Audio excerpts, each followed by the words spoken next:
बिस्मिल्लाहिर्रहमानिर्रहीम। अस्सलाम वालेकुम। उम्मीद करती हूँ आप सब खैरियत से होंगे। आज का जो हमारे पास टॉपिक है वो है अनसर्टेनिटी प्रिंसिपल। ठीक है, ये जो हमारे पास अनसर्टेनिटी प्रिंसिपल है, सबसे पहले हमारे पास हेज़नबर्ग नामी पर्सन थे, उन्होंने इंट्रोड्यूस करवाया था। सबसे पहले उनका कहना था कि जो हमारे पास पोजीशन होती है या जो हमारे पास मोमेंटम होता है किसी भी पार्टिकल का, उनको हम एक ही टाइम में सिमल्टेनियसली मुकम्मल परफेक्टली तौर पर नहीं डिटरमाइन कर सकते।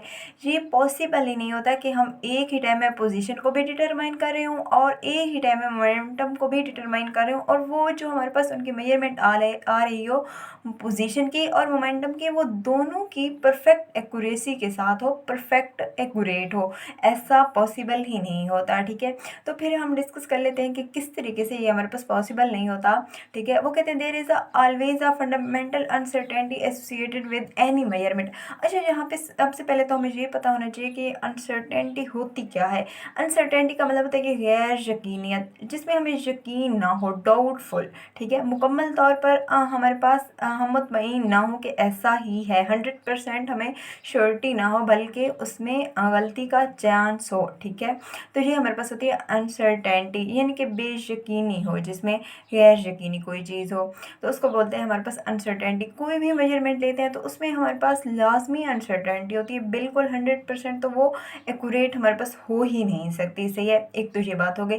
फिर वो कहते हैं this uncertainty is not associated with measuring instrument. हमने फर्स्ट चैप्टर में भी अनसर्टेनिटी को डिस्कस किया था। उसमें हमने क्या किया था, उसमें हमने ये पढ़ा था कि हमारे पास जो मेजरिंग इंस्ट्रूमेंट होता है, इनएक्सपीरियंस पर्सन होता है या फॉल्टी अपरेटस होता है, उस वजह से हमारे पास एरर आ सकता है, अनसर्टेनिटी आ सकती है। लेकिन ये जो हमारे पास यहाँ पे अनसर्टेनिटी को हम डिस्कस करने जा रहे हैं, यहाँ पे वो जो इंस्ट्रूमेंट होगा उससे रिलेटेड नहीं है ये हमारे पास जो अनसर्टेनिटी होगी।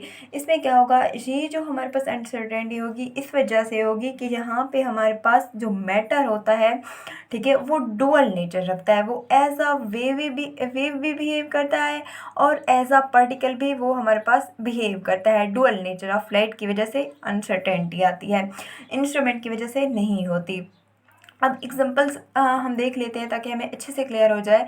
वो कहते हैं for example a stream of light photon scattering form a flying tennis ball hardly effect its path. हमारे पास एक वो है टेनिस बॉल है, ठीक है, उस पर क्या होते हैं, फोटॉन्स पड़ते हैं, ऐसे लाइट पड़ती है। तो क्या जो हमारे पास टेनिस बॉल पे ऐसे लाइट पड़े तो उसका रास्ता या पाथ जो होता है वो इफेक्ट होता है, नहीं होता, कभी नहीं होता। ये मिसाल के तौर पर हमारे पास एक बॉल है और इस पे ना ऐसे लाइट पड़ रही है, तो जो बॉल है उसका जो भी रास्ता था, जो भी पाथ वो अपनाए हुए थी, वो उसका सेम ही रहेगा, वो चेंज नहीं होगा। उसकी जो भी पोजीशन थी वो चेंज नहीं होगी। क्यों नहीं होगी? क्योंकि भाई ये तो बड़ा ऑब्जेक्ट है ना। ठीक है, तो हमारे पास जहाँ पे वो हमारे पास लाइट पड़ती है वो इस पे इफ़ेक्ट ही नहीं करती। ठीक है, ये तो हो गया, मतलब जो हमारे पास बड़ा वो है मैस है तो उस पे असर तो बिल्कुल ही नहीं करता। अब जो हमारे पास छोटे छोटे पार्टिकल्स होते हैं जैसे इलेक्ट्रॉन, प्रोटॉन, न्यूट्रॉन वगैरह, इन पे देख लेते हैं। लेकिन एक मिसाल हमारे पास इलेक्ट्रॉन हो बॉल की जगह पे, तो क्या होगा, उस पर जब एक फोटॉन पड़ेगा तो उस पर तो बहुत ज़्यादा असर पड़ेगा। ठीक है, हमारे पास जो गेंद थी उस पर असर नहीं पड़ेगा, बल्कि जो हमारे पास इलेक्ट्रॉन था, क्योंकि वो है ही इतना छोटू सा, तो ज़ाहिर सी बात है जब फोटॉन उस पर पड़ता है, ऐसे छोटा सा है, ये बहुत बड़ा है, इसके लिए वो तो बहुत छोटा होता है। तो जब वो फोटॉन पड़ता है तो क्या होता है, वो अपना रास्ता जो है, अपनी मोशन जो है चेंज कर लेता है।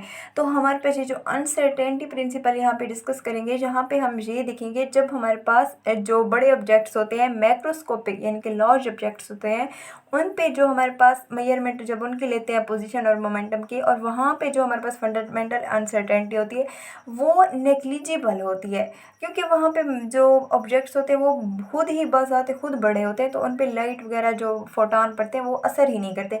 लेकिन उसकी जगह पे अब मैक्रोस्कोपिक हो गए, छोटे छोटे ऑब्जेक्ट्स हो गए, पार्टिकल्स हो गए, तो उन पे अनसर्टेनिटी को हम निगलेक्ट नहीं कर सकते, उन पे बड़ा रोल होता है अनसर्टेनिटी का।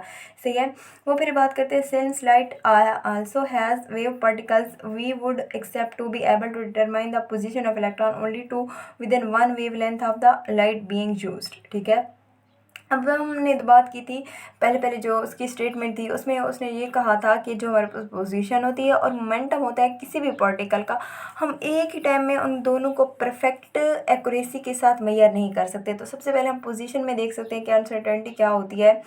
वो कहते हैं hence in order to observe the position electron with less uncertainty. अब हमारे पास ये जो पोजीशन होती है, ठीक है, कोई भी मतलब हमारे पास इलेक्ट्रॉन है वो किस पोजीशन पे है, हमने अगर वो डिटरमाइन करनी होती है तो हम क्या करते होते हैं, हम फोटॉन उन पे फेंकते हैं, ठीक है, जो एनर्जी के फोटॉन होते हैं। जैसे मिसाल के तौर पर ये हमारे पास ऐसे इलेक्ट्रॉन हो गया, ठीक है, इलेक्ट्रॉन है ये हमारे पास।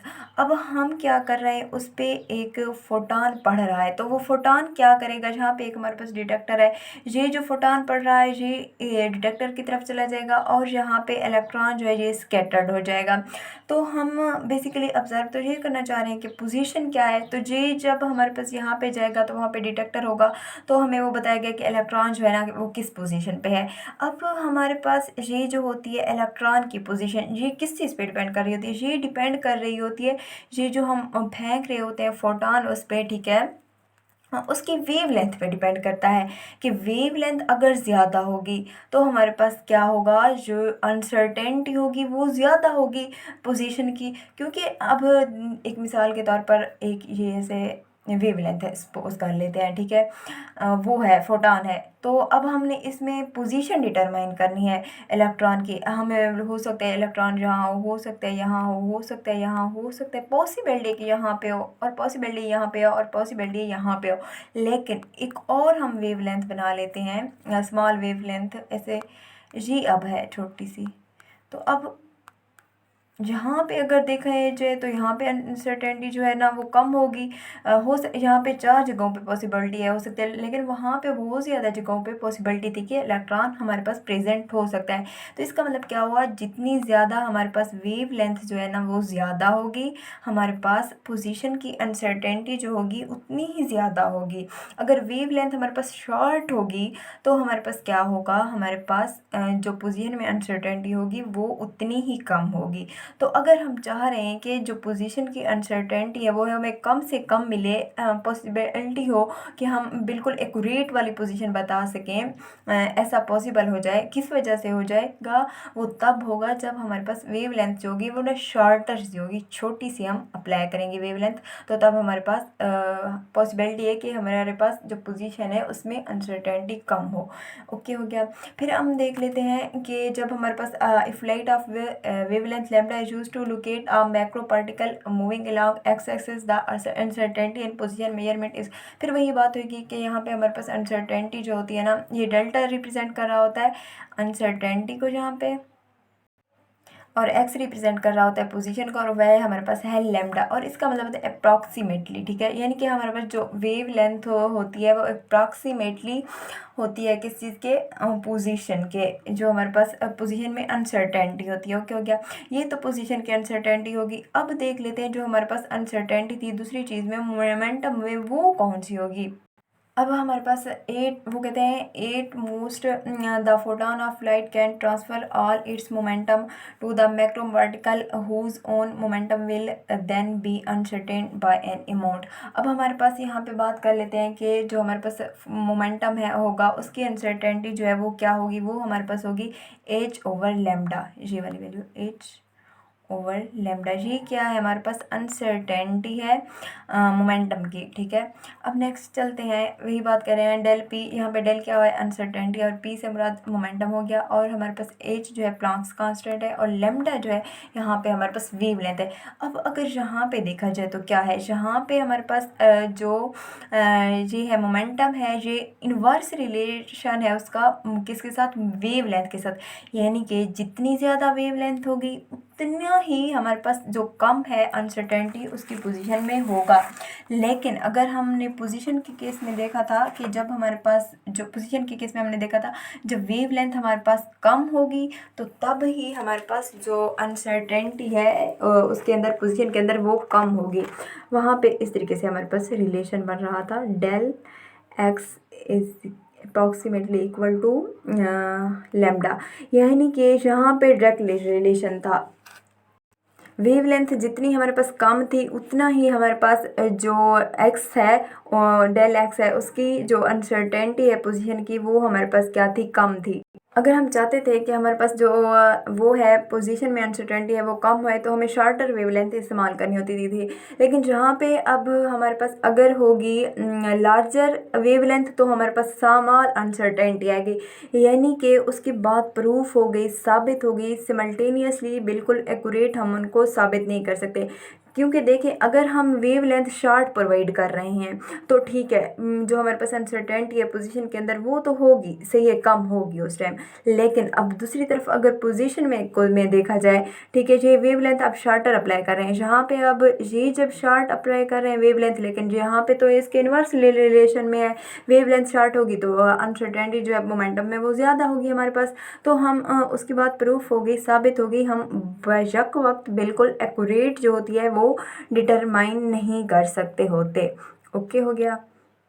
उनमें अनसर्टेनिटी एक ही टाइम में पाई जाएगी, बिल्कुल एक्यूरेट हम डिटरमाइन नहीं कर सकेंगे। सही हो गया। फिर वो बात करते हैं, जब ये दोनों अनसर्टेनिटीज़ हमारे पास आ जाती है, इनको अगर मल्टीप्लाई करें तो हमारे पास क्या होगा। अब दोनों को मल्टीप्लाई कर लेते हैं, डेल पी और डेल एक्स, तो हमारे पास क्या आएगा, डेल एक्स जो है हमारे पास क्या है, वो होता है लेमडा के बराबर, और हमारे पास जो डेल पी है उसमें होता है एच ओवर लेमडा। अब ये दोनों लेमडा हमारे पास आपस में कैंसिल हो रहे हैं, तो हमारे पास क्या बच जाएगा, हमारे पास बच जाएगा जस्ट एच, यानी कि जो हमारे पास ये है डेल पी है और जो डेल एक्स है, इनका जब हमने मल्टीप्लाई किया, इनका जो प्रोडक्ट है वो किस चीज़ के बराबर है, एच के, यानी कि प्लांक्स कांस्टेंट के बराबर है इन दोनों का प्रोडक्ट।